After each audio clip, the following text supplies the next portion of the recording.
Hala, sige, unat, day. Ayan, unat pa. Akala mo tatangkad ka pa?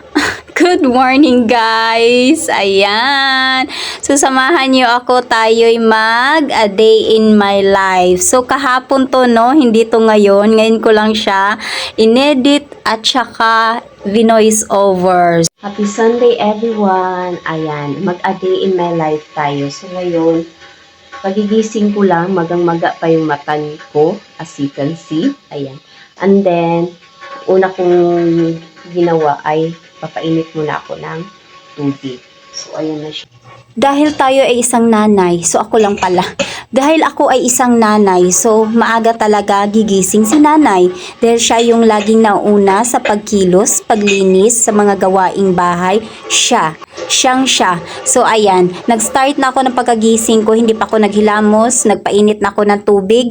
Alas 4 ng madaling araw, gising na ako nito, guys. Dahil may balak ako magsimba dahil para naman magpasalamat kay Lord sa lahat ng blessing na natanggap. So ayun, kaya maaga akong gumising. And then ayun na nga, nagpainit ako and then nagsaing kasi dapat hindi ako magsasaing ng maaga dahil nga dapat day off ng asawa ko, siya yung nakatoka sa pagluluto. Kaya lang kahapon Linggo, Sunday ay may pasok siya. So nagsaing na ako ng maaga and then nagluto na din ako ng ulam dito. And then dahil hindi ako nakapaghugas nung gabi, hinugasan ko na din siya para naman pagbaba nila, malinis na ang bahay, aalis ako, magsisimba ako, malinis ang bahay, may pagkain na pagbaba nila. So 'di ba? Mga nanay, agree ba kayo? Ganun talaga tayo. Bakit kaya? So ayun, nagluto lang ako ng 2 embutido. Ayan, napakasarap naman talaga at saludo ako sa gumawa nito. Galing sa trabaho ng asawa ko sa Toyota. Sobrang sarap ng pagkagawa nila. And then, ayun na nga, luto na. So, bago ako aalis, para naman hindi ako himatayin sa simbahan, ay syempre, nagkape muna ako at nagtinapay. Ayan, yan muna ang pinakaalmusal ko muna. Tsaka na ako kakain pagka-uwi ko ng kanin. So, ayan siya, guys. So, painit lang ako ng aking sikmura. Ayan. Dahil sa totoo lang, guys, sa umaga talaga pagkagising ko pa lang, doon talaga umaatake yung gutom ko. Totoo yan. Kaya lang, inuuna ko lagi yung gawain ko. So, katulad yan, di ba, nakabihis na ako, nagligpit pa ako ng basura. Kasi nga, paglabas ko, dahil bumili ako ng asukal, nagulat ako, may pa-surprise sa harapan ng bahay. O, tain ng pusa na naman na araw-araw na lang talaga akong nagliligpit. Bakit kaya pusa? Parang awa muna. Ayan. So, naka-aura na ako, nakabihis na ako, nangamoy tai pa ako.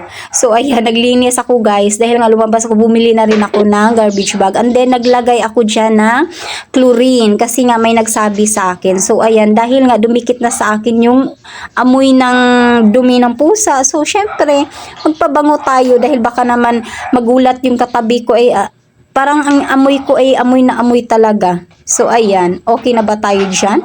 So, aura muna tayo. Ayan. Kahit naman panandalian, igumanda man lang tayo paminsan-minsan, di ba? O, ikot, Mama Angel. Ikot. Pak! O, di ba? O, ganda ka, girl. O, sige na. Bye!